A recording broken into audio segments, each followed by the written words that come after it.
መቀለ ከተማ 35 ኢንዱስትሪዎችን አሳትፎ የተከናወነው ሲምፖዚየም ጉብኝት፣ ኤግዚቢሽንና ባዛር ትልቅ መነቃቃትን ፈጥሮ ነገ በተሻለ እንደሚጠበቅ ተስፋ ዘርቷል። በድምሩ ዘርፉ ካጋጠሙት የጸጥታና የፋይናንስ ችግሮች አንጻር ነባር ኢንዱስትሪዎችን ወደ ሥራ በመመለስ ረገድ የተመዘገበው ውጤት እጅግ ከፍተኛ።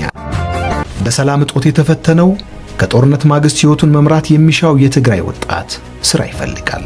በ6 ወራት ውስጥ ለ86924 ዜጎች የሥራ ዕድል ተፈጥሯል። ከነዚህም ውስጥ 55520 በቋሚነት፣ 31404 ደግሞ በጊዜያዊነት የተሰማሩ ናቸው። ከአጠቃላዩ የሥራ ዕድል ተጠቃሚዎች ውስጥ 40026 የሚሆኑት ሴቶች ናቸው። መደበኛና መደበኛ ባልሆነ ስልጠና ምዘና እንዲወስዱ ከታቀዱት ውስጥ 1468 ወይንም 88 በመቶ የሚሆኑት ተመዝነው ብቃታቸው ተረጋግጧል። ብድር ማመቻቸትም ሥራ የመፍጠሩ አካል ነበር።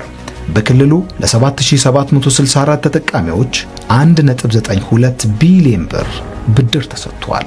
ከተሰጠው ብድር ውስጥ 1.16 ቢሊዮን ብር ወይንም 85 በመቶ መመለስ ችሏል። ይህም ከፍተኛ የብድር መመለስ አፈጻጸምን አሳይቷል።